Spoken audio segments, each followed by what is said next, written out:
now? Is the audio good now? Please let us know if you can hear us.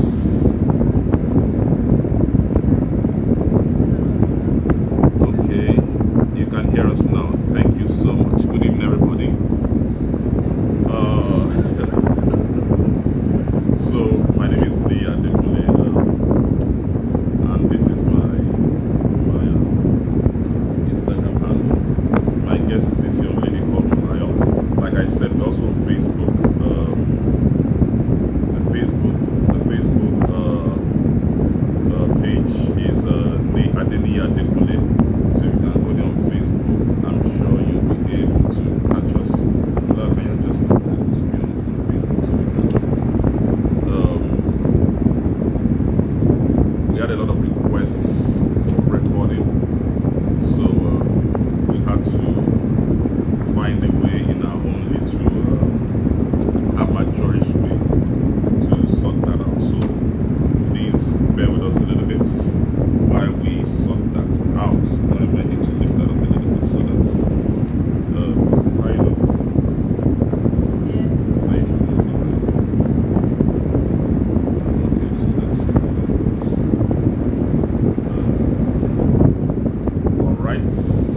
once again, thank you very much for joining in. This is 4 minutes past 8 here in Lagos, Nigeria. And this evening, it's dad's on duty, so I'm performing my dad's duty this evening. You know, I told Mola that we need to move this thing because I said, Daddy, let's leave it. He said, can't you read from this room that way? Yes, I can.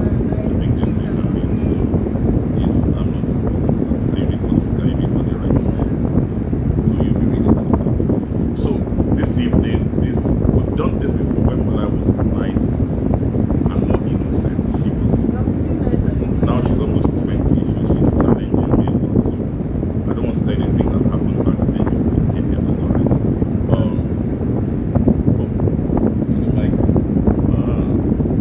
So maybe we need to adjust that. So is it better now? Is it better now? Is it sound better now? Unclear. So what do we do now? Maybe it's like this. Thank you. Just adjust. Alright. Thank you. Okay. Alright, so we've adjusted that a little bit. I hope it's clearer now. Okay, thank you. So this evening we are talking about crush, emotions, and sexuality. That's what we're talking about. That's what we're talking about this evening. And before we came up, I asked Molayo. I said Molayo, when was your when was your first crush? Molayo, do you want to say what you said? No, I don't. I said nursery 2. Can you imagine? Yeah. I said, Molayo, when was your first crush? She said nursery 2. I said, who in the world has a crush in nursery 2? It's possible to have a crush on nursery 2. He was a cute boy. I liked him. He was cute. He was nice. So you can imagine the shock I had this evening, knowing that my daughter, innocent, I took her to school, nursery 2. I think she's taken after her mother, but it's alright. Now, so because the first time she really came to tell me, and about a crush she had was in, is it yesterday they call it now, year 9. Year 9. She was in year 9. I'll never forget the day I was, our house at that time had a huge backyard. Remember the backyard? Balcony backyard. So I was there. Mola just says, I think it was a weekend. Mola just comes to me and says, Daddy, I said, yeah, what's going on? I said, I have a crush. That's not what I said. Why you? What you want to say? What did you say? No, I don't remember what I said. But I don't think I said that. Okay, what did you say? I don't want. Okay, long and short, she was informing me that she was having this crush on somebody, so that we don't get this confused. What exactly do we mean by crush? Mola, what do you mean by crush? You asking me? Yes. I just think a crush is just having like little tiny feelings for someone. It's nothing serious. A crush can be, you can't have a crush on anybody. A crush is a fleeting feeling of dopamine when you see someone. Like, that's what I feel like. It's a fleeting moment. Like, crushes are very fleeting. All right, so I heard about crush when I was very young too, and if I say mine, it's kind of funny. I used to crush on a young lady back in those days. I've not even met her in my life. Whitney Huxtable. It's not Whitney Huxtable that he had a crush on. So when we were young, we used to watch this Bill Cosby show. Then there was a little girl, I think that was his second sister, Vanessa Huxtable. I just like Vanessa. I've never met her in my life. I've read about her. Vanessa Huxtable, but that's silly, I've never met her in my life. But you just see people, I just get fond of them. I guess I was in my teenage years too also. And those things just have a way of just creeping on you. Nobody, at least when I was young, nobody told you about it. It just crept on you, and you are shy, you are ashamed. Oh, why am I feeling like this? And all that. Please, so my wife has moved the fan backwards, so sweating a little bit. So let's pull that. So I know I didn't have anybody to talk to about it. It was a strange feeling, and I think my escape was a book back in those days. It was a book by the Jehovah's Witness, a small blue book. It was titled Questions Young People Ask. I don't know anybody, but I read it back then. So I read that book, Questions Young People Ask, and it spoke about infatuations and spoke about all those things and that was the first idea I was getting. Okay, because I was too shy to discuss it with anybody. Obviously not my dad or my mom or anybody. Maybe I would discuss my brother, my friends and all that and everything, but it was just like that. So in my time, we just stumbled around with these emotional things and these crush things and all that, But with this one, it was a different generation entirely. Now, I remember the very first day the thing came to me head on. Mulaya was again in GS3, year 9. Was it year 10 or something? So they told them to come and discuss sex education with their parents. So I remember? Yeah. So we sat down on the dining table. My wonderful wife sat down with us, then I think left me with Mulaya. And I'm supposed to be discussing sex with my little daughter. My throat was drying up. I was confused on what to say. I'm not too sure what I said, but most likely I fumbled. Now, before you laugh at me and think I'm not very, very wise, which is okay, I did a simple survey the last few days. And I asked some of my friends, nice vocal guys, great fathers. I said, how do you have a daughter? Yes. How old is your daughter? 15. How old is your daughter? 14. How old is your daughter? 10. Have you ever discussed this kind of thing with your daughter? No, not yet. What I would, not yet. I'm sure we'll get there. For a lot of guys, it's not a very, very comfortable conversation to start or to have. So I'm sure their mother must have discussed with them about, whatever they call, the menstrual cycle, and I never did that discussion. I'm sure their mother had discussed with them. So this one, she left it to me, and we started, and I remember my daughter just came in here, my little other second daughter, so she's just there watching us at close range, So I remember after the first day, I knew I flunked this, and I knew that, listen, if all this girl is going to have going through life, she's going to be messed up. And I just, heard this word, listen, if you do not establish the boundaries early with this girl, whatever she turns out in future, if she gets the wrong idea, whoever establishes those information in their life first has the beachhead. So I changed, and we began to discuss crush, and we began to discuss emotions, and we began to discuss sexuality. And the things that Mulaya and I discuss are slightly very, very interesting. So Mulaya, do you have anything to say about it? No. The way she smiles, she's not very innocent. She's not very, very innocent. I remember one day, so let's not even go there. So there was a day Mulaya got this love letter. Remember that love letter you got? Yeah. Mulaya got this love letter, and she came to show me. We're already establishing our friendship. So she got this love letter. Did I show you or you stole it? No, you came to show me now. You had this locking diary that you could lock in, and so you unlocked it and showed me. So she said, Daddy, what am I supposed to do with this guy? I said, no, just tell him. At least he's expressing his feelings towards you. Let me not call the guy's name. Let me know, he's expressing his feelings towards you, this and this. Just acknowledge, tell him, all right, we appreciate that. But, be nice about it. We are still in school, blah, blah, blah, blah. But thank you all the same. Now, some of the mistakes some of us make as parents that, you see, if I'd flung Mula and I warned Mula, don't do this. Don't talk to guys. Guess what she will be doing? She will not tell me about it. Incidentally, I won't make myself too happy thinking that she tells me everything, because I know she still doesn't tell me anything. But I what do you mean? Do you tell me everything? I'm totally true. Hey, let's not go there. But I think dads have the responsibility to establish that open communication with their daughters early enough, so that as they begin to go into these uncharted waters, and believe me, these emotions are powerful. They are powerful.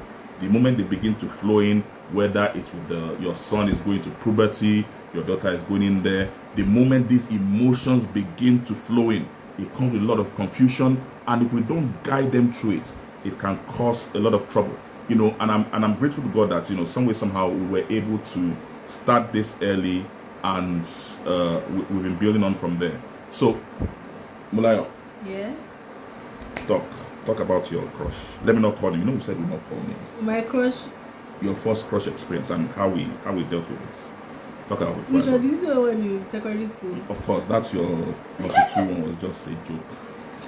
My crush was secondary school. Well, I don't want to say too much about him because I'm talking about the feelings now. Oh, the feelings. The feelings and all that, and how we discussed it. Well, when I first liked him, I was overwhelmed, like, oh my goodness, cute boy. Not really a cute boy, but still a cute boy. And then I remember I asked him to be his girlfriend, and I was like, I told him, but I didn't allow me to date a boyfriend because I just didn't want to say yes at the time.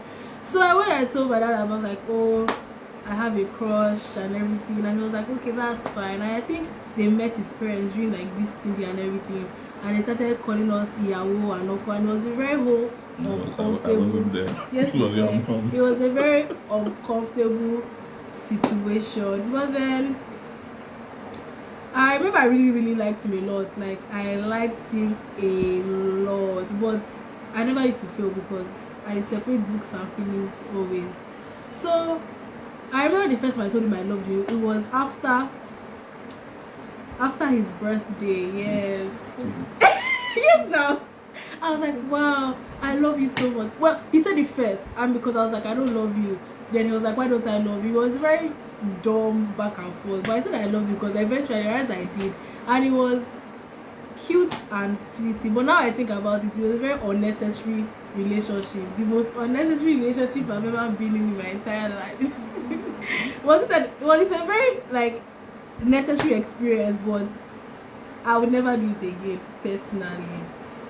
Okay. Yeah. So that was that experience back then, and the good thing was that we were able to talk about it. Now the challenge for those of us, so I'm talking about dads now, but why I'm focusing on dads, and by implication moms and all that, is because I think sometime last week my younger sister Yomi from the UK sent me this link on Instagram, and the lady was talking, said, oh, moms, you must talk to your daughters about this. I just said, oh, moms. I said, where are the dads? Believe me, the mothers have a responsibility, and I think a lot of them are doing a fantastic job about that. But you see, when it comes to the dads, we think our responsibility is to drop the money, pay the school fees, ask for your book, ask for your note, and all that. It's good you do that, but believe me, it's much more than that. The responsibility as a father is much more than that, because you are actually the very first man in their lives. You are the very first man in their lives, and there is a way you could guide and lead them into this discussion. It's not, believe me, it's an extremely uncomfortable discussion to have initially, but I think I deal with people. I deal with ladies. I deal with young men at different age and different levels. And one of the things I see is that for a lot of people having some challenges in their older years, if their parents had had this discussion with them sometime earlier, it could have sorted out a lot of headaches. It could have sorted out a lot of issues. I'll not forget Mulayo's first heartbreak. Oh man. Can we not? Mulayo's first heartbreak. Hey, my wife said me, your daughter. As well as my people. I said, Daddy. I said, cool. By the way, my younger daughter taught me that they call it breakfast. I don't see that. Breakfast. Good. So when Mulayo had that first one, this wasn't that day. What do you mean? Don't you know your father is a pastor? Is a guru? You don't need all that drama. You don't need all that drama. And you see, another challenge I have with parents, we fathers, and sometimes we Christians, that we make it look as if we never had to deal with these things when we were at their age. We make it look as if, we never had feelings for, and I think it's just normal biology. It's normal biology. It's the body system. So I remember I discussed that with Mula when she was doing that. Adioluwa, when she was doing that thing, I said, Adioluwa, what's going on? What's going on with it? Because if your child, your daughter has come to a teenage year and she's not having some form of attraction to guys, I think you need to be praying.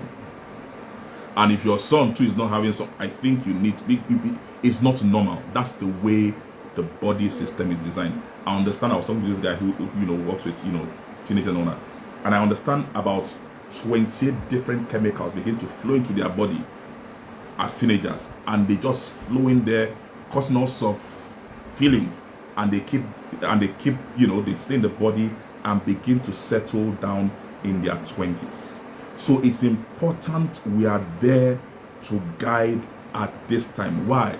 If we are not guiding at this time, when they are confused, when they are asking questions and all that, they will get into trouble. So I'll go back to some stories where, I think in my teenage year, I had this thing called wet dreams. Wet dreams, just wake up, shut up. Can you see now? So I couldn't talk to anybody, and because I belong to the SU group, I felt that I was having sexual partners with spirits. I felt so horrible. I could not discuss with any human being. So I thought that I'll begin to see demons and all those things and all that. I had to go and clean up. I could not discuss it.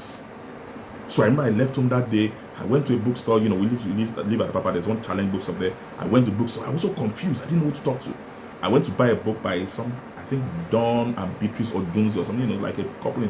And I read that book. I read that book, and the book began to talk about all this. I'm like, if only somebody had told me that these things happen. Now I don't know whether I'm the only one who's had it. I'm saying my own publicly now. I don't know. I'm not the only one. So, but why are you laughing at me? Because you're my dad and it's weird. See this one. So, if we don't guide them through this very, very challenging phase, and believe me, it can be quite challenging. They get into the wrong hands. They get to hear the wrong voices. Then they're in trouble. The emotions are there, jumping, and the emotions are just going up and down. When I hear things teenagers tell me today, sometimes I'm like, what? And sometimes their parents don't know anything about it. When some of them tell me how early they have been sexually active, I want to pass out. This Mulayo, this one, pastor's daughter, she was in secondary school from 2 or from 3. When she came to tell me what they were discussing in their Christian school, they were discussing Disney porn. I've never heard it before in my life, ever. Oh, you're making face now. You think I forgot? You remember? I said, well, what's that? Now, you see, the good thing is this: we had that kind of relationship where she could discuss with me. So I went online and I checked. I said, Jesus, Lord, Father of Mary, oh Lord, Jesus, Son of Mary. So we began to. I said, what are your friends saying about it? And they said, but you see, whether their parents know about it or not, I don't know. In fact, one of them escaped from school to go and ask the pornographic movie. You do? And you see, why? Why? How old was she? She was like 15. See? To leave school to go and act. This is not America, this is Nigeria. Lagos, Nigeria. because when they get into that state, there is nobody to talk to. So I'll go to Mulai again. Mulai, what are those emotions? How do they work? And okay, let's talk about emotions, like what I said. Emotions of having a crush. When this crush, attraction to the male, and even though I'm talking about Mulai, I think it's something similar to you guys too. How is this? How does this emotion work? I want to personalize it. Oh, yeah. So I don't know, when I have a crush, I'm very. Like you've had many. Yes, I've had many crushes. So when I have crushes, I like to pretend as if I don't like them. I don't know why I do that, but I do that a lot. My daughter is doing. My younger daughter is doing this because she's guilty. It's called reaction formation. Basically, acting the opposite of what you are feeling. So if I like you, I'll be mean to you for no reason. I don't know why I do that. I'm also very anxious and scared. It's just a whole weird feeling. It's overwhelming. It can be overwhelming sometimes. Very, very overwhelming. But having a crush can be very fun. It's just nice to wake up in the morning, see someone tell you hi, pretty, hello. It's just cute. It's just nice to have someone just toasting you in the background. Yeah, I don't know, it's toasting. It's not easy to be okay. So, well, what? Okay. All right. What are your thoughts? Okay. Yeah. So I know. So how easy is it for young people? I know you are going to be 20 next few months now, so you are still a teenager by the way. So I'm already 20. no, you're not 20. You're 20 in another couple of months. So how easy it is from your experience of your friends, to talk to your parents, your dad, your mom about this whole thing? It's easy for me to talk to my parents about crushes. I've never had any problem speaking to my parents, but I don't see them as something to be afraid of. I'm very free with my parents. I can tell my parents. I gist my parents all the time. Well, when I feel like gisting with them, I gist them. But I have some friends that don't find it easy to talk to their parents. I think it's the kind of relationship they built around it. Like, it's strictly, I'm your dad, I'm your mom, I tell you to do this, you don't argue with me, and that's the end. Or their view or perception of things. So some parents don't even want to hear you are liking anybody. You only just to go to school and come out. Then when you are 20, they're asking, oh, when are you going to get married? Where would the husband or wife drop from this sky? It's not possible. If you heard me talking to like your toasters when you were younger, where are they going to come from? So most people find it very difficult to have these interactions with their friends because they don't really want to hear. They want you to go to school, read your books, come out, pass, read your Bible, pray, just be a good child.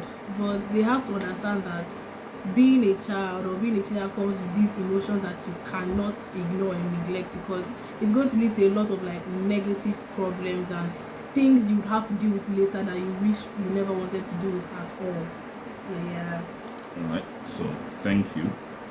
So assuming you cannot, so maybe you say people that don't talk to their parents, who do they talk to?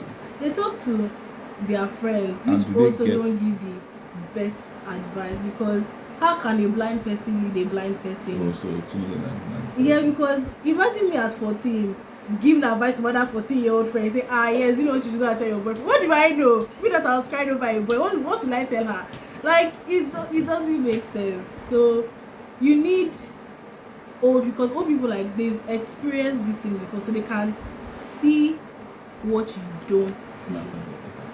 Yeah, person to have proceed caution. I learned that lesson well. Wow, I learned that lesson well. And I just feel like, before you enter a relationship, you need to love yourself first. Because if you don't love yourself first, you'll be looking for ways for the other person to love you, and that's not necessarily the kind of love you deserve. So, because when I entered my relationship that time, I don't love myself. I was just like, wow, so a boy finally likes me. And that's the way he loved me. It's not the kind of love I wish on anybody in this life. So I just think you need to be content with yourself, love yourself before you love or accept love from anybody else. Okay. So we're talking about this love yourself and all that. When you say you didn't love yourself, is that your parents didn't love you? No. I don't know. You told me about doctors, so maybe not love me. Who knows? So I knew my parents love me. I know I probably had people around that love me, but people people love you is different from. It's hard to accept that people love you when you do not love yourself. Like it's not you. Like you're the owner of yourself. You're the owner of your body. So like if you cannot see yourself, love yourself, and accept yourself, appreciate yourself, how do you expect to receive that kind of love from other people? Because if somebody that told me says, "Oh, I like you," I'm like, "Oh, you're lying," because I cannot see what they're saying. If you cannot see yourself in like all your beauty and your glory, how can you see the way another person sees you? So obviously people love me, but I did not love myself. And if you love yourself, there are certain situations you will never put yourself in because you respect yourself too much to deal with that kind of situation and stress. Treat you well, good girl, good money spends. So you know the thing about Mulao is that when Mulao was in junior school, Mulao's self-esteem. Oh my God, must you always talk about this? Must you Mulao's always talk about this? Mulao felt she was very fat. She had pimples on her face. How do you have that much people? Let's relax. Should I bring it to Jogo? No, Okay, let's good. relax. So you tell her this Mulao would use Mulao. So and everything that was being done, you know, Mulao just you know, and you know, and I think it's important parents are there for the kids. I had that kind of challenge when I was a teenager, you know, low self-esteem, inferiority complex, and all that.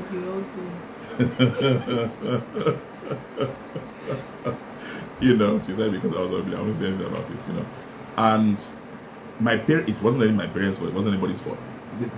They're just some their internal demons.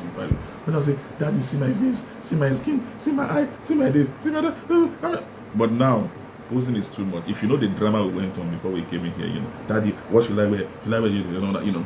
And I remember Mulao was going to speak on stage many years ago, you know, and Mulao got on stage. My daughter just froze. Words disappeared from her mouth. She just started crying on stage, you know. I had to go and hug her, my daughter. Yeah, let's get off stage quietly and all that. But today, Mulao talks on stage. She does all those things and all that. So it's important, you know, whether it's crush, whether it's sexuality, the emotions must be managed. And I believe me, Mulao, we started this thing even before you became a teenager. We started, it's something you must start very, very early. I had, you know, a friend of mine was getting married. She was getting married slightly late, you know, about in her 30s, about 35. And at that time, my dad was trying to get close to her and all that and all. And I saw how she was rebuffing him. You know, and I was like, you know, your dad is trying to do this. And she said something to me that I've never forgotten. She said, when we were growing up, he was never there for us. He was building a business, and believe me, he had a hugely successful business. He said he was building his business. He never had our time. He never did this. Now he's old. He's not doing his business again. He wants to build this relationship, but because we've grown without him. We can't build again. And I learned that lesson, that I must always be there for my kids. And it's important that as parents, fathers, we must be there for these girls. We must be there for these girls. It's good that their mothers are there, but believe me, I'm speaking to fathers now, you must be there for your girls. You must be there. You must be there for them. I took Mulao to school very first day in school. I remember she was wearing this short thing, Hello Kitty bag. I took her to school very first day in school and all that. She posed for me and all that. And as much as possible, at every major milestone of their life, be there. Not just with your money. Be present. Be rooting for them. Encourage them. Build them. Help them manage. So that when they get to these emotional times, you know, when the emotions begin to drive, it's not strange. It's not as if you find it easy, but the relationship has been built to a level that you could just move into those things naturally. You know, so Mulao is about going to 20 a few months down now. So boys have been coming to our house. You know, that's the truth. You know, we have boys coming to our house. So I had to. We went to visit Mulao in school one day, you know, and she said, "Daddy." And we usually when we go to their school, you know why she's laughing? She wanted to trick me, you know, trick me and her mom. She said, "Daddy, I have an appointment by 5. We were sleeping over, so normally when we go to our school, we take a guest. We just take a guest house here and maybe go a day or two. She said, "Oh, Daddy, I have an appointment by 5 o'clock. So if you don't mind, I'll go there and I'll see you later." I said, "Go." So she went. We dropped her. 5 o'clock. My daughter goes for her so-called appointment. Naive father. I thought it was lecture. Whose Wait lecture now. is by No, 5 no, o'clock? I don't know. No, we used to have lecture at 5 o'clock when I was in school. 5 o'clock You know, on a Friday. Well, so I just saw my daughter walk into the restaurant. I called my wife. I said, like mother, like daughter, come and see your daughter. My daughter was strolling in with this guy. Hey, I said, Mola, you're my life. And it's just one of the. So I said, I allowed her to settle down very well. I went to greet them, just wait, how you doing? I can say I said this appointment very, very soon. But you see, don't act surprised. Don't act surprised. I remember when she was in year 3, I sat her down and said, so her course is 4-year course. So year 3, I sat her down and said, Mulaya, you see, at this time, I know you are doing well. Mulaya's good, grades are good. She's like class rep, her grades are good, So I said, focus on your books and look at the boys. Don't say you are looking at only your books. I said they are not mutually exclusive. You can do the two together. I'm not saying marry. I'm not saying anything. I'm just saying at this point, you look a little bit pretty. Not too much, just a little bit pretty. So I assume that guys will be talking to you. Don't fight them. Don't say, oh, Jesus is coming soon. Talk to them. Don't say, I came here to read. Yes, we came here to read. But you see, relationships are built. I have a report I read that most relationships, that end up in marriage start between the age of 15 and 18, 55%. And people's first love, they usually discover them within that time. And I tell parents, if you guide your children to fill their JAM forms, their WIEC forms, choosing a career and all that, why don't you guide them through this? Why don't you have this discussion through this? This is a major discussion that can mar their lives. There are doctors, lady doctors who have gone manic because they've messed up in terms of relationship and all that. The same thing with guys. So I believe it's something we need to guide people through. So Mola, I want us to stop now. Let's see if we have some questions and see if I can answer them. Thank you very much, everybody. So let's you say you can read now. Yeah, but nobody has asked any question. No question, yet. good. Yeah. Are you sure? Yeah. Good, sorry. So it's important we guide them through this whole thing. My father did, and I think my father, and I really appreciate my father for this. When we were growing up, my father was a military officer. But my father created an atmosphere of freedom in our house. My home was very, very free. My dad was, you didn't have to say you are taking a girlfriend to the back of the house, come into the sitting room. My father won't make an issue out of it. My father was free, he was firm, and he was fair, So you bring them. I said, when I remember when people came to our house, my wife, that's well, my dad won't, he won't, even though he was a military officer, and most military officers then you hear them, My father created that atmosphere, and I think it helped me too, so that when I grew up and I began to, lead my own family, I found out that, listen, I could create that atmosphere of freedom, of fairness, and still be very, very firm. As much as we play like this, myself, Mulaya, we play like this, when we get to it, when I talk to her sometimes, she'll be crying. I won't touch her. I say, why are you crying? Just start crying. Just pour water in her. I say, why are you crying? Why are you crying? What's the matter with you? And that's how much we get into these things. But I believe that we must provide this guidance, we must provide this atmosphere where they can speak their mind, where they can speak their concerns. And it's important as parents, we don't make them feel that they can't make mistakes. If there's any, so Mulaya was having this argument with me a couple of weeks ago about the fact that, I'm trying to be careful so she doesn't start shouting again. I have not really looked at her results. Sends her results to me. I said, oh, you sent your school result. I look at it. I don't even bother. I just, how would you look at my results? Blah, blah, blah, blah, blah, blah, blah. And it's not as if I don't look at the results. It's not that I look at you. You are, let's not talk about it. So, but you see, there are other things I look at. Because in life, some of us, we found out that academics, very, very good. And believe me, they are not failing. But my girls are not failing academically. They are doing well. But I found out that academics good, but you need to help them build a balanced life. So I look at that, and I know that if I look at her attitude, her ability to communicate, the way she relates with people, her relationship with her God, and all that, to a large extent, I think our academics will be okay. She knows I'm one of those that say, oh, you must come first. Her mother wants her to come first. I can't be bothered, really. There's no first in university. First class. Whether you top your class or not, big deal, that's your problem. just don't be don't be at the wrong, you know, just do your best. Do your best and understand that, you know, performance matters. I have 2 girls, you know, and one of the things I tell my girls is this: don't expect anybody to be extra nice to you because we are girls. Don't expect anybody to be extra nice to you because we are girls. Be the best you can be. I'm not into all this, oh, gender thing, oh, you must respect, you must give me way, because some might give you way, but if they don't give you the way, like your results, let your results open door for you. Okay, good. So, we have questions. Let's answer your own question for the answer mine. So, ask you, if I bring a guy who's not a Christian, what would be your reaction? Hey, voila. We can have a question now. Yeah, okay. I did have like to listen before. Yeah. Okay, so if Mola brings a guy that's not a Christian, number one, she knows we've discussed this also. We've discussed, and that's why I said the conversations we are having now, we didn't really start them now. We started them a long time ago. So she knows that it will not fly. And it's not as if when she got this, when we discussed it, it's not as if when we got it, we discussed it long before then, and you know, the pros and cons. So there was a time Mulayo had her cries of faith. she had her cries of faith. And, you know, and believe me, we all have this. You know, and sometimes a political, pastor, how can I tell you? She's allowed to have it because I had mine. You know, and she had her cries of faith. Okay, you can have your questions about God and all that and all that. You know, sort yourself out and all that. Just like I said, be there to provide guidance.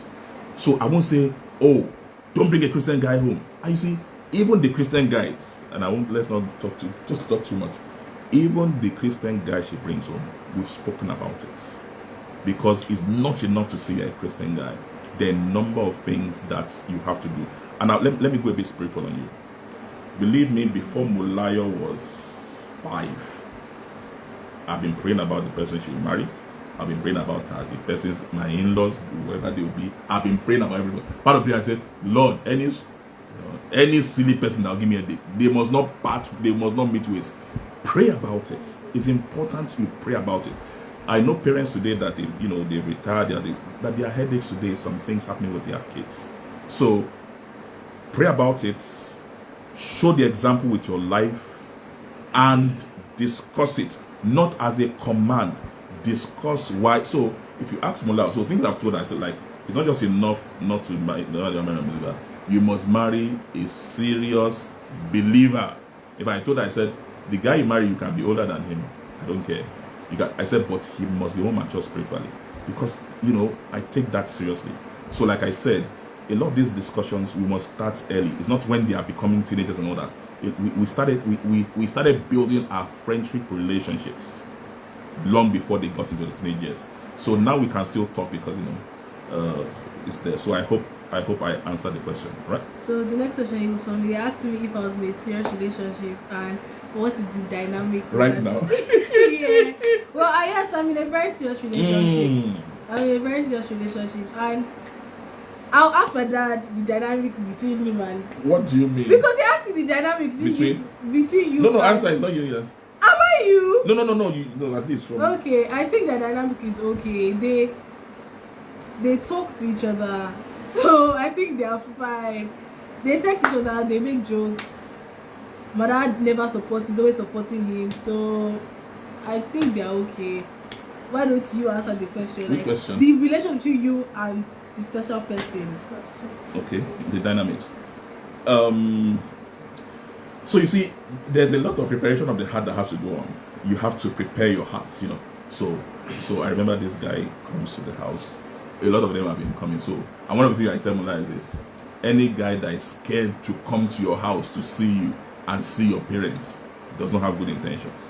So this guy comes to the house. I've been seeing him around in school, blah blah blah. So he comes to the house one day. Hello, Mr. Blah blah blah blah. So, and nice guy, okay. I will ask the question, oh, is this what you want? I know, no problem. You're free to, So if I see 3-4 guys behind me, but this is the person and he was bold enough to tell me, and we talk. He has my phone number. I have his phone number. He sends me messages. I send him messages, and all that, and they're not married, and I'm not saying they must or will marry, but again, like that, you are there to provide guidance. when they have issues, you know. So Mulao says, you know, that I'm always supporting. I'm not supporting me. So the guy is like an introvert, you know, and I'm like the introvert in a relationship. So when I see my daughter hassle this guy, I'm like, man, this is when my wife hassles me, you know. So and the guy's like, oh, please, you know. So it, like I said, the best you can do is guide. The best you can do is guide, and I think we need to start that early. I give them assignments. Oh, do this. You know?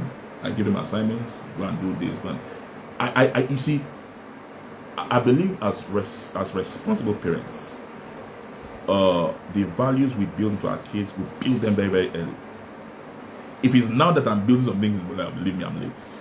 Or Adiolua is about 15, you know, Mulaya is going to 20. If it's now that I'm doing it, it's late. But the core things, and I don't expect them to be perfect. I'm not a perfect person. I don't expect perfect children. They have to make their own mistakes. They will make their own mistakes, and I expect them to. But I trust God that they won't be fatal. And we discuss these all the time. We discuss the boundaries. These are the places we should go. These are the places we should not go. That place we do, and all those things. And we just watch. I don't believe parents should make some kind of decision for children. You guide them and let them make those decisions for themselves. So I hope. And then the last question for me, so how do I pick my male friends? Well, I actually have a lot of male friends. I've always had a lot of male friends, and the kind of friends I pick best, I pick people that have similar values to me, because if I don't subscribe to your way of living, I'm not going to be your friend. And I also keep friends, male friends that respect women. If they do not respect women, I can't be your friend, because I am a woman. If you can respect another woman, why am I being your friend? So people that I notice are not in my wavelength, I try to distance myself from them. You can have acquaintances, because I don't believe you should cut everybody off unless you have a genuine reason to cut them off. But my real close male friends are very respectful to me, very nice, very open-minded and opinionated, and I like that about them. And they're cute and they're nice and they're caring, and I love them a lot. Yeah. Okay. Do you have any more questions on Facebook? No, I don't think. No, we do not. So I think those are all the questions. No else. Okay. So we've spoken about the crush thing. We've spoken about the emotions. So the crush one is you know, the emotions are the real foundation, and that's where we need to begin to talk to them. Now, to get to this emotional discussion, you must have built that emotional relationship with your child, and that's that. You know, I was talking to my kids right from their mother's womb. So I'll talk to them in their mother's womb and all that. When they grew up, I will carry them and all that. You know, I remember when I pray in the room, Mulao comes into my room, my study, to be praying. She's asking questions. Adilua to be asking. If Adilua be mumbling, he said, "Daddy, what are you speaking? Are you speaking French?" and all that. So I let them see me. And for, you know, as they were going through those years, I made sure I was present as much as I could in their lives, much as I could, and build those emotional connections, you know. So the moment you build those emotional connections from childhood, and I mean it from childhood, that's where we start. We can now, when the crush comes, when the sexuality comes, we can begin to talk about it. We talk about sex now, me and this one, and the other one, So what I tell Mulao now is that the things, Adiolua is the other one, by the way, you know, that one's very important. So when I tell Mulao, I say, Mulao, go and tell Adiolua this, you know, because I told Mulao, you know, take notes. Matters of the heart, that's fine. Remember I learned that as a teenager. Matters of the heart, proceed with caution. When it's matters of the heart, it can cloud your judgments. So don't do something today that you regret tomorrow. Don't do something today. Be careful with the pictures today. Any picture you take today that you know that you don't want anybody to see in the future, don't take it. Respect boundaries, and we talk about it. Don't let them don't allow your children to think you're a killjoy. Yeah. If the moment they think you're a killjoy, the moment you're like perfect dad, perfect mother, no, I never had that. No. What is it? You think you're interesting? It's not your fault. Molao's friends love me. By the time like Molao's friends, You don't love they me. hate me. Why do you think they love Because me? they told me I have that, so, but you see, the truth is this: the moment we are able to establish those boundaries, and mind you, I'm in my 40s, late 40s. My mother is still there. My mother is in her mid 70s. She's still there. My mother, need this, need that. So that relationship never stops. It will never stop. I have my own kids. My mother is like, no. So, but we must build those boundaries. Another thing is this. So, one of the things I do as a pastor is that we have a great number of young ladies that are not married. And when I talk to a number of them, even those who are married and having issues in their marriage, if the parents were there, and I'm saying the dads, we need to show up more. We're there to guide, we're there to speak, we're there to love unconditionally.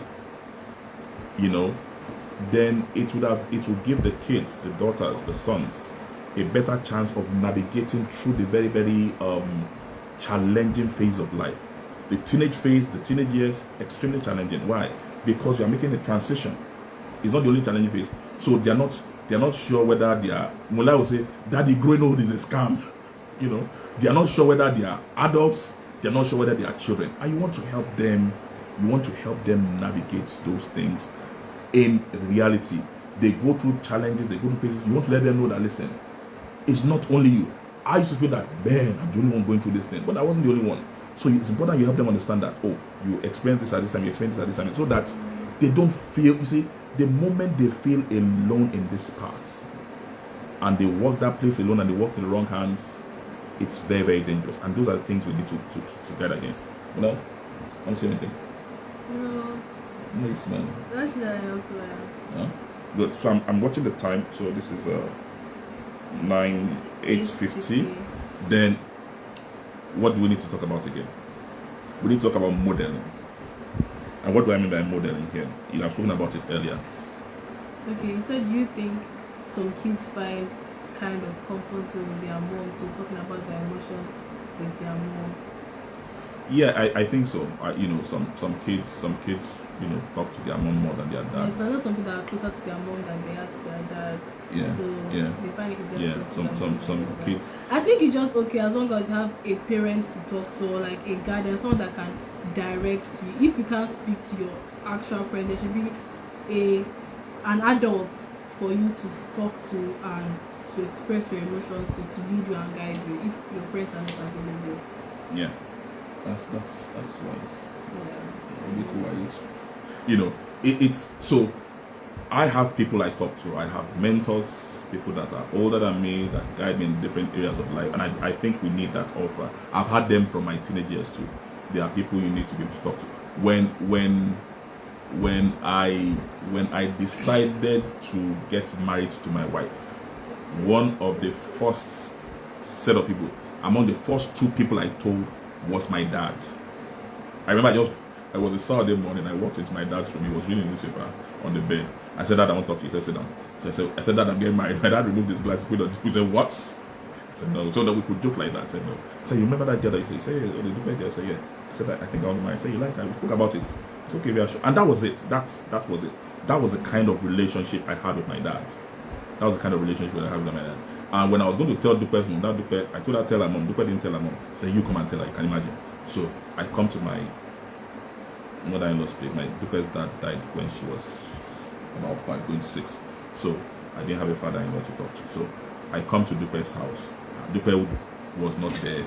I had to talk to her mom. And what do you want to say? I said, I want to tell you something, man. I finished a whole jug of water. I was drinking because I didn't know what to say. And I said, ma, Dupe, blah blah blah blah blah blah. But I told her I like your daughter, And if I could do that, and my mother-in-law didn't kill me. In fact, we had one of the best relationships. My son and Dupe's mom, before I married her daughter. Fantastic. If she didn't kill me, I don't think I should kill somebody else's child. And if I had those kind of parents that they made that space for me to talk to them, I think I should be able to create that kind of space again. And the truth is this: Mulao's generation, Adilua's generation, this generation, they are facing the kind of madness we never faced. When I was growing up, TV started at 4 o'clock on weekdays or 5 o'clock, and the children's belt ended, and in fact the whole TV went off by around 11, 12 in the night. Saturdays we start about 9 o'clock, 10 o'clock, and all that. Now, oh God, with the cable TV and everything, TV is on 24/7. This is Molayo's phone. This phone, Molayo is on Snapchat, it's on Instagram, it's on everything. And they see, I'm sure the things they know, you'll be shocked. I heard 8-year-olds, I heard 8-year-olds discussing. I'm sure at age 20 I did not know them. So you see, we'll be deceiving ourselves, absolutely, to think that these people don't know anything. We'll be deceiving ourselves. So it's important we engage them. That's one. Number two, with this Molayo that looks holy and righteous like this, I know that if she wants to confuse me, she will confuse me. They have ways they talk and all that and all that and all. So I don't bother. Her mother, don't tell her. Her mother will try to do Sherlock Holmes for her. You know, trying to. I don't bother. So I said, Molayo, I've taught you this, big deal. I'm not expecting perfection. What I expect is this, you know, and we have this kind of covenant. In fact, I wrote it down. We have this covenant on how to use devices.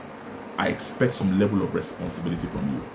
I expect some level of, you know, I expect the values that you know we subscribe to as a family. I expect you to live by them, to uphold them. I don't expect you to be irresponsible with your phone. I don't expect you to be irresponsible with your association. I don't expect you to be irresponsible on things. I'm not expecting you to be perfect, but I'm not expecting you. I'm not expecting any form of irresponsibility from you. And we must let our children understand it. Speak to them about these things. There is nothing new. They are dealing with this. And you see, if we just let them go into the world and they bump into those things in and they begin to interfere with their understanding, they will just be sucked in. But if we have discussed it, and if we know the thing myself and Molayo argue about, and I deal with, sometimes you come to a dining room, oh God. But I like it. Let's argue it. I don't force my position on them. Jesus said, come, let us read. No, not Jesus. Isaiah chapter 1. Come, let us reason together. Let's reason this thing together. So by superior and scriptural arguments, I try to floor them. They are smart, but you know, a lot of times I'm able to win them. So I also ask, is it okay to let other people, guide your kids? And I feel like yes and no. At home, your parents, my dad spoke about values. At home, there are some kind of values that your parents will instill in you. So when another person is advising you, you should be able to discern by yourself what sounds right and what doesn't sound right. So for example, let's say I was able to talk to my dad, but I know the kind of values my dad believes in: respect, good relationships, love, communication. So if I know the kind of values that are in my home and I meet someone else like an adult and I speak to them and they give me advice that is opposing values I have for myself and values that I know come from my home, I obviously definitely should not follow those kind of advice. So that's why it's still important to have a relationship with your parents, because they know what's best for you, because an adult can also lead you astray. So it's good to have people at home or people that you can trust will take care of you. That's what I feel. I have people that I also act as a, I won't call myself a foster father. I act as fathers to their kids. Either maybe they are single parents or something. I act as fathers to their kids. But I don't take the position. Just yesterday I had to talk to a mom who was dealing with a situation with the daughter and all that. And the advice I gave the mom was different from the one she gave the daughter, and I gave my reasons. At the end of the day, it is the mother or the father's decision to instill what they want, but I could just guide. But you know, I think it's they say in Yoruba land or some African proverb that it takes a village to bring up a child. There are people that can speak to my daughter, and she has uncles, she has aunties, they are friends and all that talk to them. In fact, there are things that some people say, oh, have you seen this Molayo, you know, and all that. So I'm not saying that I'm solely responsible for that, but you train your kids enough that they have a filtering device, a filtering system, that whatever it is they hear, whatever it is that they interface with, they are able to filter it through that value system that you've given them and make the right decision. You know, so that's what I think with that. All right. Those are the questions. Okay. I can see something LGBTQ there. Yeah, you said something about madness. Hold on. Okay. Sure. The LGBT. We've discussed that. We've discussed LGBTQ we've discussed God, we've discussed Bible, we've discussed sin, we've discussed all those things. And you see, it's important my kids are so interesting that, maybe Mullah will send me voice notes from school that I read this in my Bible about God, this and this. Adiolu, they don't do, either she calls me or she writes it down. And you see,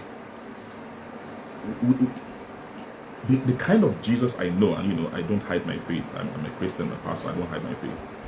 Jesus was the kind of leader that you could bring anything to. He told his disciples, I think that's in John 15:15, he said, I'm not calling you against servants, but I'm calling you friends. He said, because a servant doesn't know what his master is about. Friends, you know everything I'm doing. Jesus was open to his disciples. And I think we need to create that atmosphere of openness. That atmosphere of openness with our kids, with the people within our space, the people that God, not just even my kids, biological kids now, the kids that I have, oversight to over. It's important we don't make them feel that they are walking on eggshells around us. The kind of person I am, I try to relate freely so that you can be free around me. You can express your mind. You can say whatever you want to say, even if you are wrong. A lot of times I won't even say it. I'll call you later to do it, so that we can see people where they are.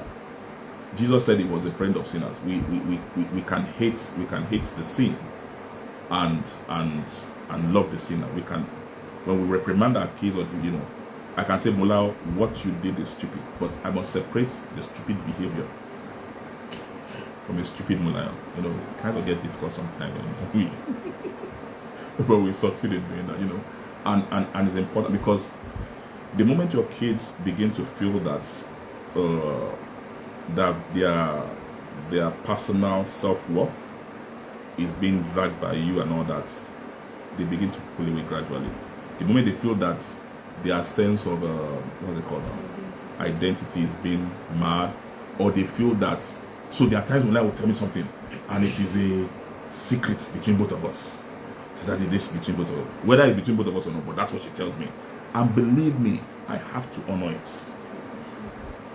I have to honor it. I really have to honor it, because I know that if I don't honor it, the next time she might just, delete my name from all that. So, but then if I have to talk, I say, listen, this thing is not that much of a secret. This is how you deal with it and all that.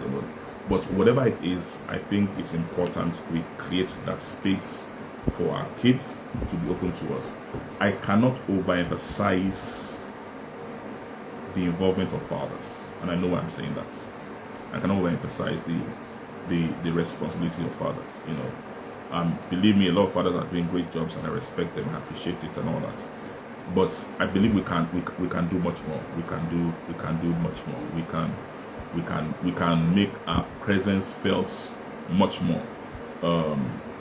When I tell Mullah, the guy, I said the kind of guy I expect to grow up with is a guy that is better than me. I expect him to be better than me. I expect him to be better than me. Big deal. I'm not saying it starts there, but I expect him to be better than me. Why? Because he knows what he knows. He knows what I know, and I'm willing to tell him and all that. So I think he's better than me. And we must be there throughout. We must encourage them. Don't make them feel that accidents or mistakes are fatal. I say this. I grew up in Abapa, like I said, and one thing about Abapa, it has a lot of ships. I've been on some of those ships before. When you go on some of those ships, they move a little bit. They move a little bit, so they drift. But there's a difference between drifting and drifting off. They don't drift off. They drift a little bit. As parents, you'll be deceiving yourself to think that your children will not drift. They will drift a little bit. Sometimes I talk to my little daughter Adiolua, she's 15. I come into her room and she's listening to some strange human beings. And I'm like, Adiolua, who are you listening to? But we deal with it. And I don't make her feel, and we laugh over it, we that.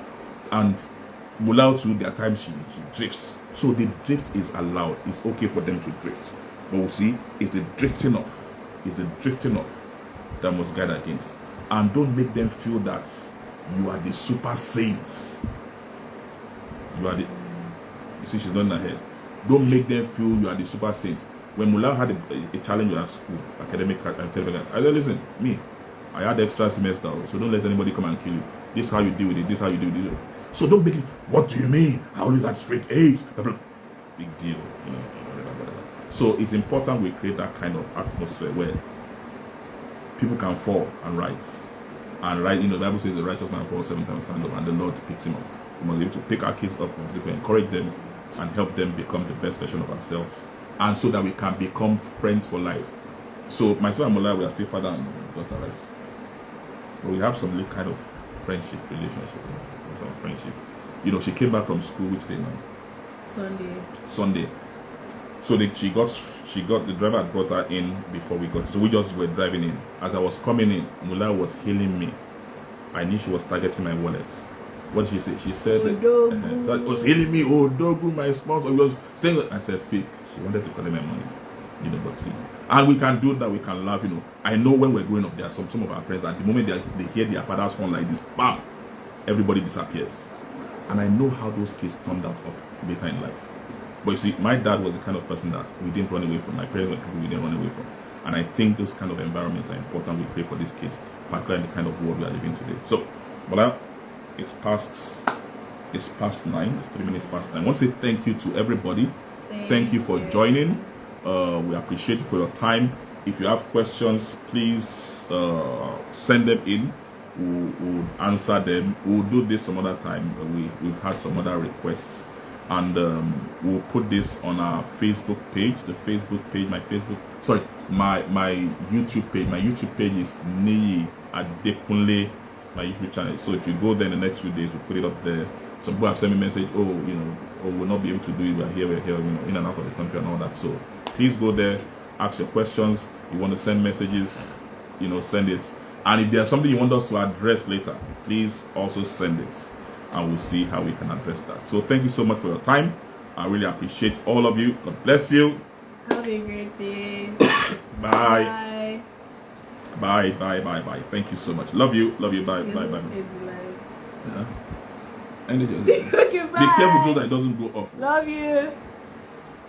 Save. Are you going to save it? Wait. Okay. No.